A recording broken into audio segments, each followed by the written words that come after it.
जय श्री कृष्ण मित्रों, स्वागत है आपका अपने चैनल अनमोल पावर स्टोरी में। आज हम लेकर आए हैं पंडित का बदला की कहानी। अगर आपको हमारी यह कहानी पसंद आए तो कृपया वीडियो को लाइक करके चैनल को सब्सक्राइब करें और बेल आइकन को जरूर दबाएं। तो चलिए दोस्तों, कहानी की तरफ बढ़ते हैं। चैत की एक दोपहर थी जब रामपुर की गलियों में अचानक चीखों का तूफान उठ खड़ा हुआ। मंदिर की घंटियों की जगह अब गोलियों की गूंज थी और गंगा किनारे शांति से बहता पानी भी जैसे डर से सिमट गया था।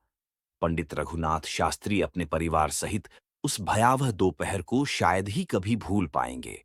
वह केवल एक विद्वान नहीं, बल्कि पीढ़ियों से रामपुर के धर्म और संस्कृति के संरक्षक थे। किंतु उस दिन ज्ञान, धर्म, रिश्ते सब कुछ राख हो गया। भीड़ ने पहले मंदिर को घेरा, फिर घरों पर धावा बोला। आगजनी, लूटपाट और बलिदान के उस तांडव में रघुनाथ शास्त्री ने अपनी पत्नी और छोटे बेटे को खो दिया। वह किसी तरह अपने 16 वर्षीय बेटे अच्युत और 10 वर्षीय बेटी जाह्नवी को लेकर एक वीरान खेत के रास्ते भाग निकले। रामपुर की मिट्टी, जिसने उनके पुरखों के संस्कार सहेजे थे, अब उनके लिए श्मशान बन चुकी थी। कई दिनों की भूख, प्यास और डर के बाद वे उत्तर की ओर एक अनजाने गांव पहुंचे, धौलपुर। यहाँ की हवाओं में शांति थी, लेकिन आंखों में उन्हें हर चेहरा संदेहपूर्ण लगता। उन्होंने गांव के किनारे एक टूटे फूटे मकान में शरण ली। किसी ने नाम नहीं पूछा, किसी ने दर्द नहीं जाना। पर शास्त्री जी भी चुप थे। उनका गम अब शब्दों में नहीं, आंखों में बोलता था। गांव वालों ने धीरे धीरे जाना कि यह नया आदमी संस्कृत का झाता है, पूजा पाठ जानता है और बच्चों को पढ़ा सकता है। पर वह खुद को सिर्फ एक शरणार्थी ब्राह्मण कहता। न रामपुर का जिक्र, न अपने खोए हुए परिवार का। अच्युत अब किशोर से जवान हो रहा था, लेकिन उसके मन में जो ज्वाला थी, वो किसी दीपक की लौ नहीं, एक ज्वालामुखी की आग थी।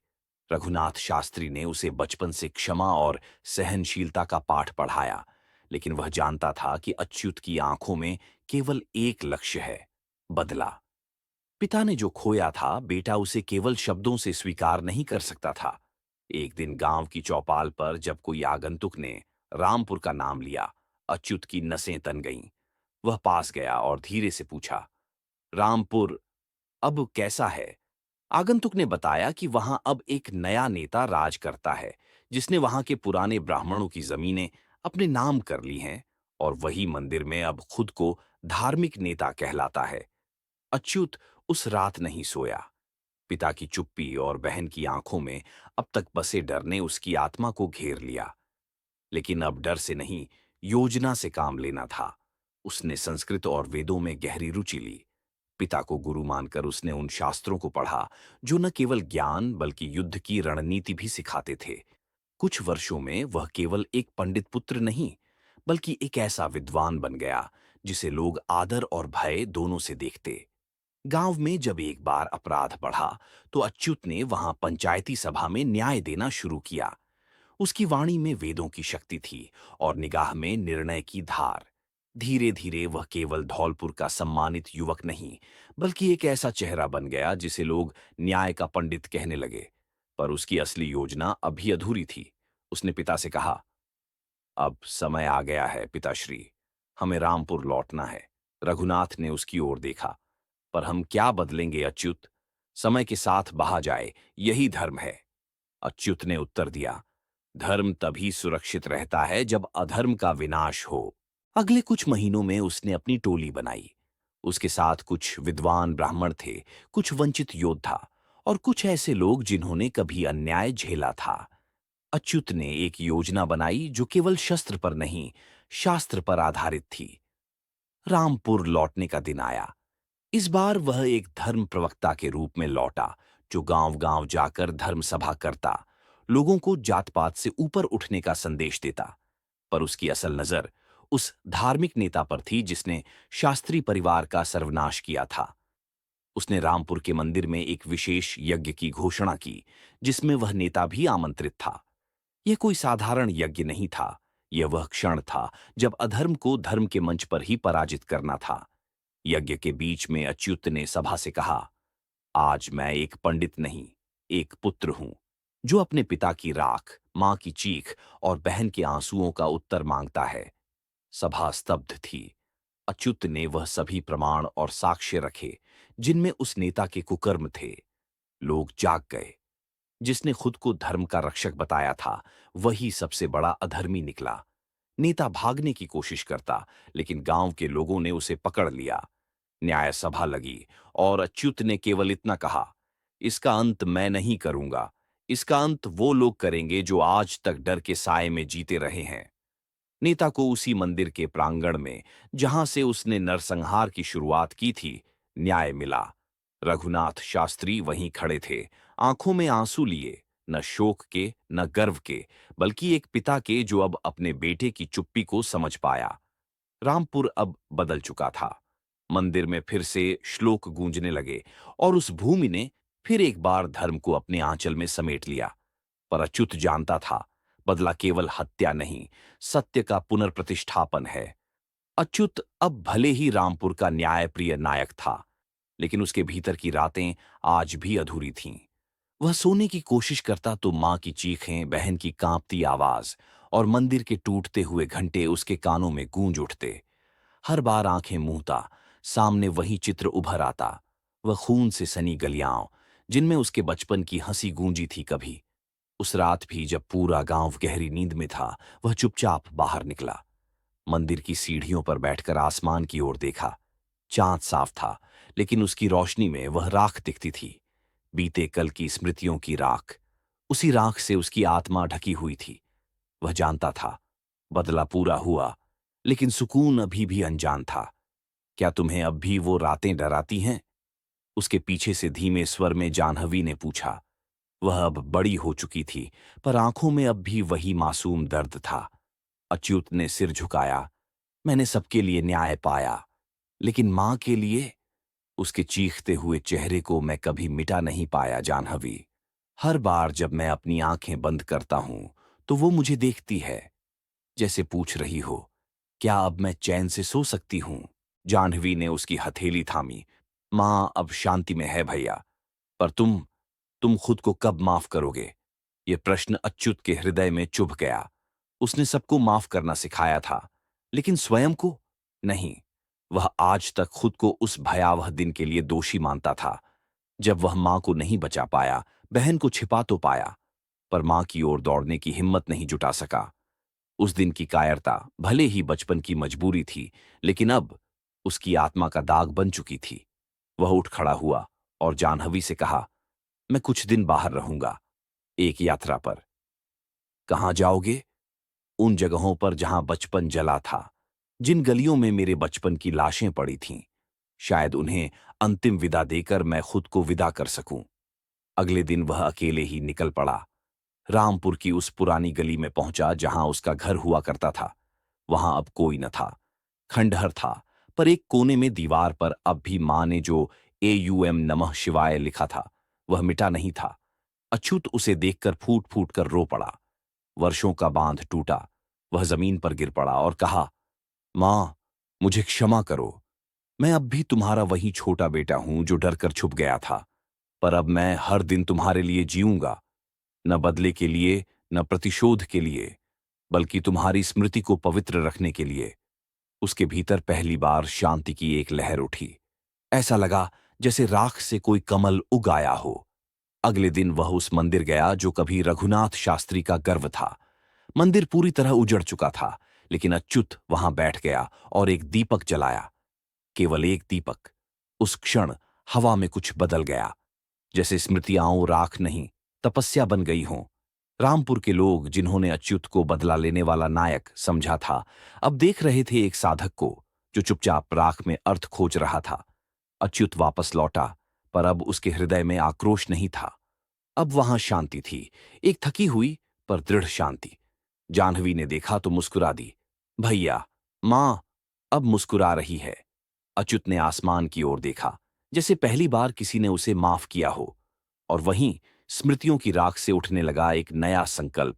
अब धर्म केवल रक्षा नहीं, करुणा भी होगा। रामपुर की गलियों में अब अच्युत की पहचान एक योद्धा संत की तरह होने लगी थी। वह अब न केवल वेदों का झाता था, बल्कि अपने आचरण से समाज में न्याय की भावना को पुनः जीवित करने वाला एक स्वर बन चुका था। पर जैसे ही वह पुरानी जमीनों के दस्तावेज उठाने लगा, मंदिर की भूमि और शरणार्थियों की संपत्तियां जिन पर कब्जा था, तब उसका सामना उस सच्चाई से हुआ जिसे वह भूलना चाहता था। न्याय की व्यवस्था अब भी गूंगी है। तहसील में जब वह पांडुलिपियां और भूमि रजिस्टर मांगने गया, तो बाबूजी ने झुकी निगाहों से कहा, पंडित जी, जो फाइलें आप मांग रहे हैं, वो गायब हो चुकी हैं, और जिन लोगों ने कब्जा किया, वो अब मंत्री जी के करीबी हैं, और जिन्होंने कब्जा किया वो वही हैं जिन्होंने हमारा सर्वनाश किया था। अच्युत ने धीरे से कहा। बाबू चुप हो गया। फिर वह कोर्ट पहुंचा, केस दायर किया, दस्तावेज प्रस्तुत किए, गवाह बुलाए, पर हर सुनवाई टलती गई।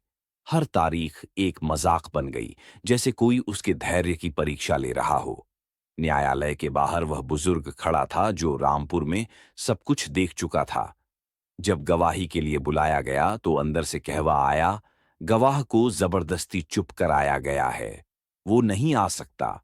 और एक दिन वही मंत्री, जो अतीत में लूट और हत्याओं का सूत्रधार था, शहर में चुनावी रैली करने आया। गाड़ी से उतरा, लोगों ने फूलों से स्वागत किया। उसके चेहरे पर कोई शर्म नहीं थी, न कोई भय। उसकी मुस्कान अच्युत के अंदर फिर वही पुराना लावा जगा गई, वही आग जो उसने ध्यान और संयम से ढकी थी। उस रात अच्युत बहुत देर तक मंदिर के गर्भगृह में बैठा रहा। सामने शिवलिंग था, पर आंखों में आंसू थे। उसने मस्तक झुकाकर पूछा, हे नीलकंठ, जब तूने हलाहल पी लिया था, तब क्या तुझे भी ऐसा ही लगा था कि यह जहर भीतर ही भीतर तुझे तोड़ देगा? उत्तर नहीं आया, केवल शांति। अगले दिन उसने पंचायत बुलाई, खुले में, सैकड़ों लोगों के सामने। न कोई जज, न वकील, बस जनता, और उनकी आंखों में सत्य। हम कोर्ट में गए, दफ्तरों में दस्तक दी, गवाहों को खोजा, पर हर दरवाजा बंद था। आज मैं अपने सवाल जनता के सामने रखता हूं। क्या तुम सच देखना चाहते हो, या आराम से झूठ में जीना चाहते हो? लोगों में खुसर पुसर हुई। कुछ ने सिर झुका लिया, कुछ कांप गए। लेकिन फिर एक बुजुर्ग उठे। पंडित जी, हमने बहुत वर्षों तक डर के साए में जिया है, पर अब हम गूंगे नहीं रहेंगे। उस दिन अच्युत ने एक जन न्याय मंच की घोषणा की, एक वैकल्पिक जनसभा जो हर महीने गांव-गांव घूमकर पीड़ितों की कहानियां सुनेगी, साक्ष्य एकत्र करेगी और मीडिया के सामने रखेगी। यह कोई कोर्ट नहीं थी, पर वहां लोगों की सिसकियां गूंजती थीं, जो असली थीं। धीरे-धीरे लोग जुड़ने लगे, न केवल रामपुर से, बल्कि दूसरे गांवों से भी, जहां सत्ता ने न्याय का गला घोंटा था।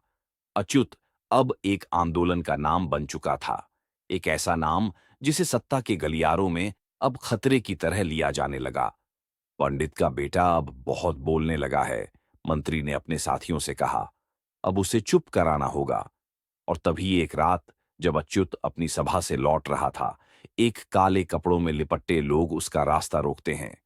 तलवारें नहीं थीं, न बंदूकें, बस एक कागज जिसमें लिखा था, अगर अगली बार न्याय की बात की, तो तुम्हारा मौन ही तुम्हारा अंतिम शब्द होगा। अच्युत ने उस कागज को मोड़ा, चुपचाप जेब में डाला और कहा, जब तक एक भी पीड़ित जीवित है, यह दरबार गूंगा नहीं रहेगा। और जब तक मैं जीवित हूं, न्याय चुप नहीं रहेगा। वह जानता था कि अब लड़ाई और कठिन होगी। अब न्याय के लिए उसे न्यायपालिका से नहीं, अपने भीतर के अंधेरे से भी लड़ना होगा। लेकिन वह अब रुकेगा नहीं, क्योंकि न्याय का गूंगा दरबार अब बोलने लगा था। चांदनी रात की वह खामोश पहर थी, जब अच्युत मंदिर की सीढ़ियों पर अकेला बैठा था। चारों ओर शांति थी, पर उसके भीतर तूफान। पिछले कुछ वर्षों में वह नायक बना, जननायक कहलाया, विद्वानों का आदर्श बना। लेकिन एक सवाल जो अब तक कहीं भीतर दबा पड़ा था, आज उभर कर सामने खड़ा हो गया था। मैं कौन हूं? उसने धीरे धीरे मंदिर के प्राचीन पत्थरों को छुआ। ये वही पत्थर थे जिन पर कभी उसके पिता ने संस्कारों की शिक्षा दी थी। जिन गलियों में वो बचपन में दौड़ा था, वहां अब किसी और का नाम था, किसी और की भाषा थी, किसी और का झंडा लहरा रहा था। रामपुर, जो कभी उसकी आत्मा का हिस्सा था, अब उसे देखता भी नहीं, पहचानता भी नहीं। क्या मैं अब भी रामपुर का बेटा हूं, या एक भटका हुआ शरणार्थी? बचपन से वह सुनी सुनाई पहचान के सहारे बड़ा हुआ। ये मत बोलो, वे हमारे नहीं हैं, सिर झुका के चलो, हम अब मेहमान हैं इस धरती पर। पर कितने वर्षों तक कोई अपनी ही जमीन पर मेहमान बना रह सकता है? उसे याद आई वह पहली रात जब वह, जाह्नवी और पिताजी खेतों में छिपकर सोए थे। हवा ठंडी थी, मगर डर उससे भी ठंडा था। और फिर वो दिन जब गांव के बच्चों ने उसे भगा हुआ पंडित कहकर चिढ़ाया। वह रोया नहीं था, बस मन ही मन पूछा था, भगाया गया हूं या मैं ही खो गया हूं? अब वर्षों बाद जब उसके पास आवाज थी, लोग थे, आंदोलन था, फिर भी उसका मन अंदर से कोरा क्यों था? उसने जाह्नवी से पूछा, अगर मैं आज सब छोड़ दूं, ये मंदिर, ये जनन्याय सभा, ये आंदोलन, और किसी कोना पकड़कर अकेले बैठ जाऊं, तो क्या कोई मुझे याद करेगा? क्या मेरे बिना इस समाज को फर्क पड़ेगा? जाह्नवी चुप रही, फिर बोली, भैया, तुम जिसे पहचान कहते हो वह बाहर नहीं, भीतर बनती है। हमारी जमीन छीनी गई, हमारे लोग मारे गए, हमारे मंदिर जला दिए गए। लेकिन अगर तुम खुद को शरणार्थी मानते रहोगे तो हर दिन दोबारा उजड़ोगे। तुम वो हो जो जलती हुई राख से खड़ा हुआ है। तुम अब केवल रामपुर के नहीं, उन सब के प्रतिनिधि हो जिनका इतिहास मिटाने की कोशिश हुई। अच्युत ने एक लंबा सांस लिया। उसका सीना अब भी भारी था, पर कहीं एक हल्की सी रोशनी भीतर जग रही थी। वह जानता था उसकी लड़ाई सिर्फ न्याय की नहीं, अस्तित्व की भी है। इतिहास किताबों में छपने के लिए नहीं होता, उसे जीना पड़ता है। उसे याद आया कैसे मंदिर की दीवार पर उसकी मां ने आखिरी बार लिखा था, हम लौटेंगे, हम फिर गूंजेंगे। वो अब समझ गया था, लौटना केवल गांव में नहीं होता, लौटना आत्मा में होता है, अपनी जड़ों में, अपने विश्वास में। अगले दिन उसने अपने कपड़ों पर लगा शरणार्थी शब्द का पुराना टुकड़ा जलाकर बहा दिया। अब वह केवल अच्युत नहीं था, अब वह उन सब की पहचान था जो विस्थापन के धुएं में खो गए थे। उसने गांव के बच्चों को बुलाया और कहा, आज से हम पढ़ेंगे अपने इतिहास को, अपनी भाषा को, अपने मंदिरों की वास्तुशास्त्र को, क्योंकि जो जानता नहीं वो मिटता है, और जो मिटता नहीं वो लौटता है। लोग उसकी आंखों में झांक कर सोचने लगे, क्या ये वही शरणार्थी पंडित है, या अब ये हमारे भविष्य का निर्माता है? उस दिन अच्युत ने भीतर से पहली बार महसूस किया, मैं कौन हूं? उत्तर स्पष्ट था, मैं वही हूं जिसकी पहचान न लूटी जा सकती है, न जलाई जा सकती है। मैं वो हूं जो राख से जन्मा है और फिर भी दीप बनकर जल रहा है। धीरे धीरे रामपुर बदलने लगा था। अच्युत की न्याय सभा अब जन जन की आवाज बन चुकी थी। मंदिरों की घंटियां दोबारा गूंजने लगी थीं, और जो गलियां कभी चीखों की गवाह थीं, वहां अब बच्चों की किलकारियां लौट आई थीं। पर इस बाहरी बदलाव के बावजूद अच्युत के भीतर एक संघर्ष अभी भी शेष था। एक ऐसा द्वंद्व जिसे किसी सभा में सुलझाया नहीं जा सकता था। एक दिन सभा के बाद गांव के एक बूढ़े व्यक्ति ने पास आकर कहा, पंडिता जी, आपने सबको न्याय दिलाया, पर अब वो भी लौटे हैं। कौन? वो जिन्होंने लूटा था, जलाया था, अब सत्ता की चालों से यहां आकर माफी मांगने आए हैं। कहते हैं, भूलो जो बीत गया। अच्युत का चेहरा कठोर हो गया। भूलो, ये शब्द उसके कानों में गूंजता रहा। उसी शाम पंचायत के बाहर वही चेहरा खड़ा था, वही शख्स जिसने कभी भीड़ का नेतृत्व किया था, जो रघुनाथ शास्त्री के घर की दीवारों को खुद अपने हाथों से तोड़ता था। अब वो कमजोर लग रहा था, उम्र ने उसके कंधे झुका दिए थे, लेकिन अच्युत की आंखों में उसकी पहचान साफ थी। मैं क्षमा चाहता हूं, उस आदमी ने सिर झुकाया। अच्युत चुप रहा। कुछ क्षणों तक हवा भी थमी रही। क्या तुम जानते हो तुमने क्या किया था?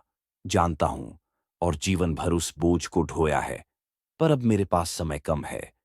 मैं चाहता हूं कि मरने से पहले मैं माफी मांग सकूं, सच के सामने खड़ा हो सकूं।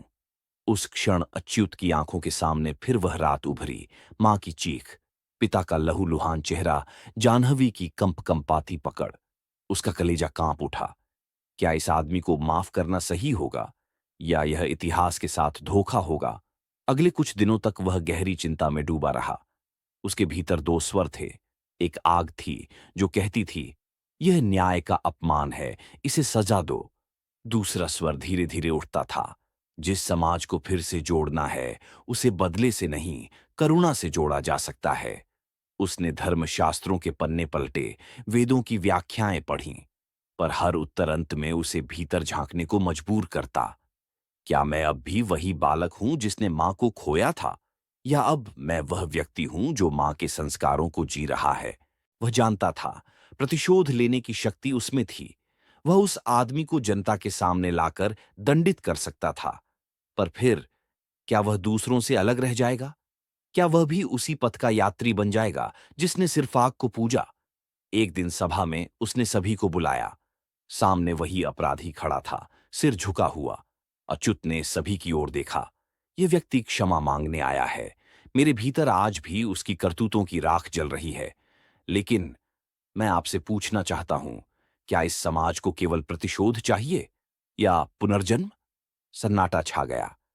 मैं बदला ले सकता हूं, अच्युत बोला, पर मैं चाहता हूं कि इस समाज में कोई और बच्चा अतीत के झर में न जन्म ले। मैं चाहता हूं कि हम डर से नहीं, न्याय से आगे बढ़ें, और न्याय केवल सज्जा नहीं, सुधार भी होता है। उसने उस व्यक्ति की आंखों में देखा। तुम्हारा अपराध कभी नहीं मिट सकता, पर यदि तुम्हारे प्रायश्चित से कोई और जीवन सुधर सकता है, तो वह क्षमा तुम्हारा दंड भी होगी। सभा में कुछ लोग हक्के बक्के थे, कुछ की आंखों में आंसू थे। वह क्षण रामपुर के इतिहास में दर्ज हो गया, जब न्याय की पीठ पर करुणा ने स्थान पाया। अच्युत ने कहा, हम क्षमा करते हैं, लेकिन भूलते नहीं। हम सिखाते हैं, लेकिन झुकते नहीं। हम जोड़ते हैं, क्योंकि हम वही हैं जिन्होंने टूटकर भी खड़ा होना सीखा है। उस दिन पहली बार उसे लगा, मां ने माफ कर दिया होगा। शायद वो मुस्कुरा रही हो, उसके निर्णय पर, उसके धैर्य पर, उसकी आत्मा के इस उजाले पर। बदले की आग बुझ चुकी थी। अब वहां एक नई लौ थी, जो जलती नहीं, रास्ता दिखाती थी। क्षमा की राह ने रामपुर को नई दिशा दी, लेकिन अच्युत जानता था, यह बस शुरुआत है। उसके भीतर अब कोई क्रोध नहीं था, पर एक जागरूकता थी, जो उसे बार बार संकेत दे रही थी कि समाज को सिर्फ न्याय और क्षमा से नहीं, सत्ता से भी सुरक्षित करना होगा। एक दिन जब वह दूर गांव में धर्मसभा से लौट रहा था, एक पत्रकार ने उसका रास्ता रोका। पंडित जी, आप अब केवल धार्मिक मार्गदर्शक नहीं रहे, आप एक जन आंदोलन बन चुके हैं। क्या आप राजनीति में आना चाहेंगे? अच्युत मुस्कुराया। मैं राजनीति के लिए नहीं, समाज के लिए जन्मा हूं। पर यदि राजनीति मेरे लोगों की रक्षा का माध्यम बने, तो मैं पीछे नहीं हटूंगा। यही वह मोड़ था जहां से धर्म नीति की बात शुरू हुई। अच्युत ने न तो किसी दल का झंडा उठाया, न मंच पर चढ़कर नारे लगाए, लेकिन हर सभा, हर गांव, हर खेत में उसका नाम गूंजने लगा। एक पंडित जो केवल श्लोक नहीं, सच्चाई बोलता था। पर जितना उसका प्रभाव बढ़ा, उतना ही राजनीतिक गलियारों में बेचैनी फैलने लगी। एक ब्राह्मण शरणार्थी से उठकर हमारे जैसे सत्ता के विरुद्ध जन चेतना फैला रहा है। अगर वह राजनीति में आ गया तो हमारा खेल खत्म हो जाएगा। तो फिर उसे रोकना होगा। उसके चरित्र को मिटाओ, उसकी बातों को झूठा बताओ। और फिर षड्यंत्रों का जाल बुना जाने लगा। एक दिन समाचार चैनलों पर खबर चली, अच्युत का आंदोलन एक नाटक है, उसके पीछे विदेशी फंडिंग है। फर्जी केस, मीडिया ट्रायल और सामाजिक बहिष्कार की कोशिश की गई, मगर हर बार अच्युत ने शांत स्वरों से जवाब दिया, अगर सत्य की राह इतनी ही आसान होती, तो हर कोई चल चुका होता। उसकी सादगी, पारदर्शिता और अपराजेय नैतिकता लोगों को आकर्षित करती रही। जब विधानसभा चुनाव आए, तो जनता ने आग्रह किया, अब तुम केवल पंडित नहीं, हमारा प्रतिनिधि बनो। जिसने हमारे आंसू समझे, वही हमारे लिए बोले। अच्युत ने निर्दलीय उम्मीदवार के रूप में चुनाव लड़ा। न पैसा था, न प्रचार की चमक, बस लोगों का विश्वास। और वही विश्वास वोट बना, और वही वोट विजय। रामपुर की धरती ने एक विस्थापित पंडित को पुनः अपना राजा बना दिया। लेकिन अच्युत राजा नहीं बना, सेवक बना। सबसे पहले उसने मंदिरों की पुनर्स्थापना नहीं, बल्कि विद्यालयों का निर्माण कराया। धर्म तभी जीवित रहेगा जब ज्ञान जीवित रहेगा। उसने सरकारी अस्पतालों की दशा सुधारी, विस्थापितों को पुनर्वास योजना के तहत जमीन दिलवाई, और पुरानी फाइलें खोलकर उन अपराधियों पर मुकदमे शुरू कराए जो अब तक कानून से ऊपर थे। लेकिन सबसे बड़ी बात, उसने राजनीति को एक नया चेहरा दिया। वह न भाषणों में झूठ बोलता था, न वादों में छल करता। उसने अपने हर निर्णय को लोकसभा नहीं, जनता सभा में रखा। कुछ वर्षों में वह प्रदेश के सबसे युवा और लोकप्रिय चेहरा बन चुका था। मीडिया अब उसे संघर्ष से सत्ता तक का पथिक कहने लगी। हैं कि आप केंद्रीय मंच पर राष्ट्र की बात करें। देश को आज आपके जैसे लोगों की जरूरत है, जिनके पास न अतीत का बोझ है, न वर्तमान का लोभ। अच्युत कुछ देर शांत रहा, फिर मुस्कुराकर बोला, मैं आऊंगा, लेकिन एक शर्त पर। मैं वहां भी वहीं रहूंगा जो यहां हूं, एक पंडित जो न्याय करता है, क्षमा करता है और जनता के दुख को भगवान की पुकार समझता है। और उसी दिन रामपुर की गलियों में एक नई पीढ़ी ने नारा लगाया, हमने खोया था घर, पर पाया है अपना गौरव। अब हमारे नेता का नाम कोई राजा नहीं, बल्कि वो पंडित है जो सत्ता की कुर्सी पर बैठकर भी प्रवचन नहीं, परिवर्तन करता है। राजनीति अब केवल सत्ता की दौड़ नहीं थी, अब वह जनता की आत्मा बन गई थी। एक आम पंडित जो कभी राख में छिपा रो रहा था, अब संविधान की किताब में न्याय लिख रहा था। और अंततः इतिहास ने एक नई पंक्ति जोड़ी, जिसने बदले की आग को क्षमा की लौ में बदला, उसी ने राजनीति को भी मानवता का चेहरा दिया। अगर आपको यह कहानी पसंद आई हो तो इसे लाइक और शेयर करें। हमारे चैनल अनमोल पावर स्टोरी को सब्सक्राइब करना ना भूलें और बेल आइकन को दबाएं ताकि आपको हमारी सभी नई कहानियों की जानकारी मिल सके। धन्यवाद।